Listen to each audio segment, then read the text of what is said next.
Hey, it's Soul. It is February 15th, 2019. This is Warcraft Weekly, and he is on a horse. This week is full of somber news and incredibly intense emotions as the World of Warcraft community is left reeling after a series of layoffs across Activision Blizzard. I'm going to cover the usual spattering of noteworthy news bits. There's a few fancy visuals to look at in this week's PTR build, including dance animations for the upcoming allied races. We're going to take a look at that. And then we're going to get right into the announcements that rocked Activision Blizzard staff, its morale, and its fans. I'm going to share my thoughts on it and ask, where do we go from here? Bob is such a nice guy for volunteering to take a break this week, and he's going to just enjoy his new horse because I'm so hopelessly behind on production, so I'm sorry, Bob. I wanted to do a gag with you, but you know, I gotta cut something somewhere. How about I cut you? Your horse, it's amazing, Bob. Give it a lick. Oh, it tastes just like raisins. Let's get the quick stuff out of the way. The mystery of the Alliance Wolf was solved this week with the introduction of a Horde horse, tied to an achievement that requires you to complete the full Tides of Vengeance campaign on both factions. I think the horse is cool, and I think that I just made many of you Alliance players just go ugh in disgust. The Love is in the Air holiday event started this week, which, considering the other news for this week, feels really ironic. Loot tables for the upcoming Crucible of Storms raid are finally available, revealing that the new raid will have the same item level as the Battle of Dazar lore. What's more interesting is that every item on the loot table has some sort of a special proc or a use effect that has this cool void theme at the expense of secondary stats on these items. So there's a trinket that will literally let me consume the health of others around me to heal myself. I can't wait to see how many people I get killed if I use this thing when people are at low health. I'm such a monster. But let's move on to the meat of this week's news, including the semi-surprise reveal, new dance animations for the cool Tirans and the Zandalari. Let's take a look at the dances. These dances are typically sourced, such as the cool Tiran male dance, which comes from a short montage of videos called Mr. Thickman, which features this guy dancing to Mr. Sandman. Zandalari females dance is derived from Gwara Gwara, a South African dance style whose pronunciation I probably just butchered. But now it's got me pretty interested in the South African music that inspired the dance. I've got a good feeling though that these dance animations are largely incomplete, the biggest example being the cool Tiran female dance that only features this sort of ballet-like movement, back and forth, and that's about it. And I wasn't able to find the source for the Zandalar male dance, aka Wowhead didn't find a source to the Zandalari male dance. Thanks a lot, guys. So I'm not quite sure what to think about it other than he looks kind of like a goof, which is sort of endearing. Maybe. So what's your favorite so far?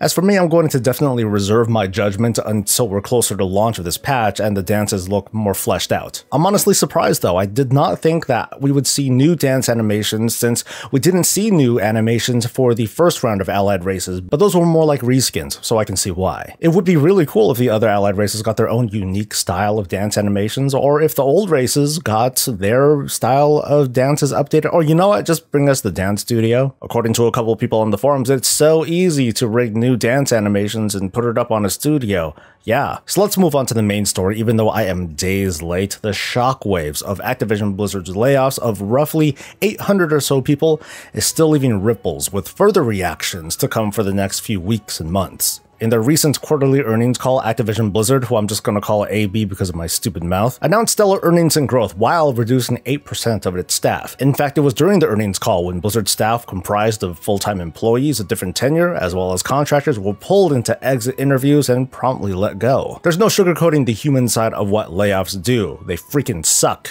and they make you feel like you're being punished for doing a good job. The internet has responded with both of its arms, one arm being that of compassion, love, and empathy for those who were affected. Former staff who posted the bad news over on Twitter were met with an outpouring of well wishes and offers at other studios in the industry. Fans also reached out to notable figures who were laid off, like that person whose name is on the screen, who's received well-deserved attention and Twitch subscriptions for additional support. But if there's an arm of compassion, there's also the raging fist of vengeance. The internet also lashed out at AB executives, especially billionaire Bobby Kotick, the big boss of AB and among the highest paid CEOs in the gaming industry. There's no shortage of outrage memes and videos to the point of oversaturation, but clans are clearly sending the message that what he and his executive team have done is not okay. The arguments being presented equate to the following. Having a banner year for the company should not translate into such a large and drastic reduction in staff. It's not okay to reward executives like new CFO CFO Dennis Durkin with lavish packages and bonuses, especially when he's already in AB and he was previously the CFO. Members of the gaming industry should unionize, if not to protect themselves from sudden layoffs. The blows can at least be further softened on top of the methods that Blizzard Entertainment still does practice to mitigate said layoffs. I don't have any counter arguments to these, but I poked around, looked at some articles, read a few numbers, so I'm going to share my thoughts, not in an effort to defend what I consider to be indefensible, but to help illuminate just a little bit more what's been going on at AB past the hyperbole and the outrage, however justified it is. I encourage criticism and anger over the people who are affected. Those at the top should be held more accountable, but rather than making myself upset by reading corporate statements and responding to them with some fake angry voice, let's try taking a closer look at the piece of this very complicated story that led to the events of this week, and look at what we can expect in the future. Taking a quick glance around Twitter as well as MMO Champion, we're seeing a sample of the kinds of positions that were eliminated over at AB. In this week's earnings call, while they did announce an 8% reduction in total staff, AB also announced a 20% increase to the number of developers across all of their franchises,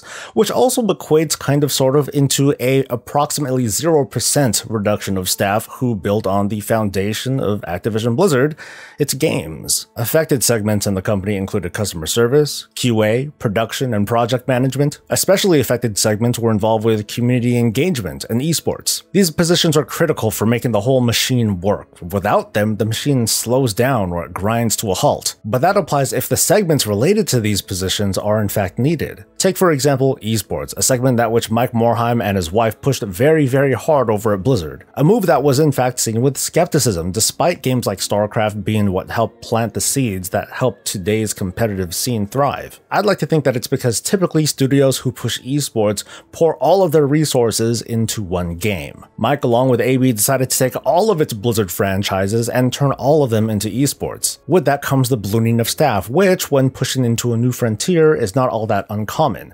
And following that is a contraction of staff, which, once settled in, is also not that uncommon. AB currently gets to enjoy many of its franchises as esports, but not everything hit the mark, as was the case with Heroes of the Storm, which does at least continue to get updates. Another example, and this one I'm sourcing mostly from Kotaku, was AB's publishing department, which was made of customer relations, marketing, community, and other game support divisions. Late in 2015 or early 2016, Activision Blizzard took this department and split it into two divisions, one that focused on North America and one that put its focus globally, everywhere else. Even internally, employees weren't very happy about this with the increase of redundancy and bureaucracy. This is actually very reminiscent of my personal story where there were 4 departments in my company that all did pretty much the exact same thing. Part of AB's layoffs were to reconsolidate this publishing department to reduce the redundancy, or fixing what maybe shouldn't have happened in the first place. When it comes to social media and community engagement, another segment affected by the layoffs,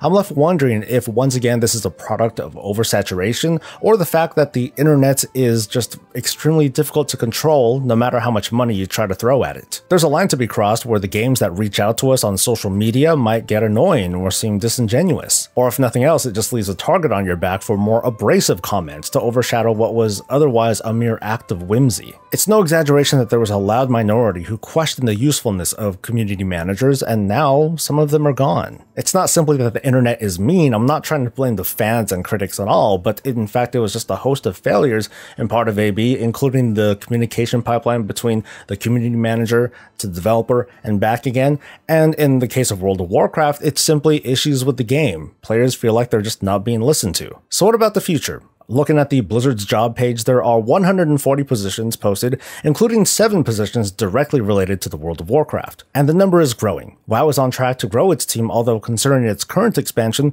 the writing is on the wall, and we shouldn't expect anything to be done about the Retribution aura. I mean, why is it there, man? AB appears to want to double down, or at least 20% down, on its foundations, the games, where their success and growth equate to jobs, new positions to fill, or otherwise continued employment and some somebody making a lot of money. There are numerous unannounced projects over at Blizzard's website which may or may not come to light, and it remains to be seen with 100% certainty what the balance is going to be between making new games or improving the quality of existing IPs. Because Blizzard isn't just a company that makes games, they make franchises, and they make satellites of games that orbit these things. Finally, I want to point out an article over at Bloomberg that talks about the overall cooling off from investors when it comes to the interest of the gaming industry as it is now. Free-to-play games like Fortnite and newcomer Apex Legends have enjoyed remarkable success with a simple model and reasonably fun gameplay. The World of Warcraft is anything but a simple model. Activision Blizzard's Collister Johnson said that as it brings IPs to the mobile space,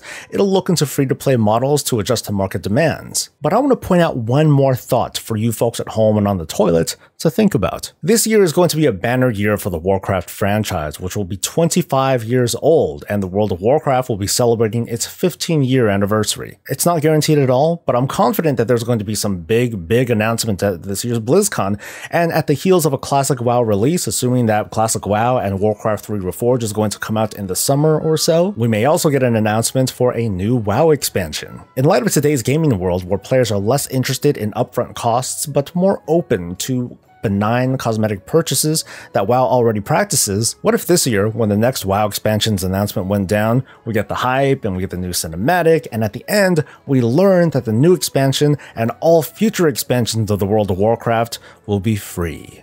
It would be a nice gesture, even if we would still be a subscription-based game. Speaking just for me, I'm not trying to push this seriously, but I also wouldn't mind if, in exchange for WoW being a subscription game with no upfront costs in the future, they make more cosmetics for the shop, more mounts, more pets, and other cosmetics to mitigate that really big hit in revenue that they get every 2 or so years. I'm curious to hear what you think about it, and please don't rip off my head, okay, please? All in all, I'm no less upset about the events that occurred this week, but I don't think that the meaning behind them was 100% out of greed, nor do I think it's some sort of conspiracy of a cash out by Bobby Kotick. For example, in last year's proxy statement to the Securities and Exchange Commission, it was disclosed that over half of Bobby Kotick's pay was comprised of restricted stock options, with most of the rest comprised of bonuses related to his performance, leaving $1.7 million as his usual salary, which is still a shitload of money. But that means over 90% of his pay is tied to his performance. It all depends on whether or not he screws up. I think he's greedy as all hell, don't get me wrong, but I also think that I can count on him on his motivations, that he wants to make more shitloads of money, and that would make him pretty invested in Activision Blizzard's success. So I truly hope that after the events of this week and the big shift over at AB, the World of Warcraft can be put on track to